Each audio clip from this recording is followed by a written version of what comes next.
nakikinig sa Super Radio DZBB number 1.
Paninindigan, matatag maaasahan.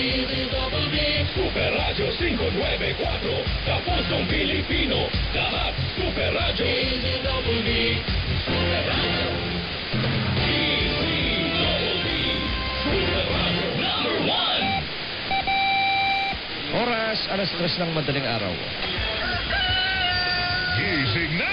Balitaan na! Maiinit na balita, hindi pa huhuli, hindi pa titinag. Mga balitang sabay-sabay nating mamarkahan. Markado! Kasama si Mark Bacanalan. Markado! Magandang madaling araw. Ngayon po yung Webes. Ikatalong po sa buwan ng Enero taong 2025. Tara na at markahan ang mga balitang dapat yung malaman. Mga balitang siksik, mabilis at detalyado. Ito po ang programang Markado kung inyong kapuso, Mark Bacanalan. Markado! Sa latag ng ating mga balita, alamin muna natin ang update sa lagay ng panahon. Bantay! Panahon!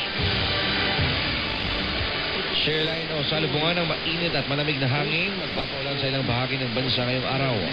Sa datos ng pag-asa, asahan ang kalat-kalat na pagulan na dulot ng shareline sa Bicol Region, Eastern Visayas, Laguna, Quezon, Oriental Mindoro, Marinduque, Romblon, Aklan at Capiz. Northeast monsoon o hanging amihan naman ang magdadala ng maulap na kalangitan na may mahihinang pulubulong pag-ulan sa Cagayan Valley, Cordillera Administrative Region, Aurora, Metro Manila at nalalaking bahagi ng Luzon. Habang easterlies o mainit na hangin mula sa silangan naman ang magdudulot ng kalat-kalat na pag-ulan sa Dinagat Islands, Surigao del Norte, Surigao del Sur, Davao Oriental at nalalabing bahagi ng isa. Bantay! Panahon! Super Radio! DZBB! Ito, namamadaling balita, pasahero, patay. 5 iba pa sugatan sa insidente. Pang-hold up sa isang pampasahero sa Quezon City. Ang detalye, ahatid ni James ng GMA Integrated News. Ng isang babaeng pasahero habang iba pa matapos silang tumalon mula sa sinasakyang papasahero na nabiktima ng panghuhold up sa Commonwealth Quezon City.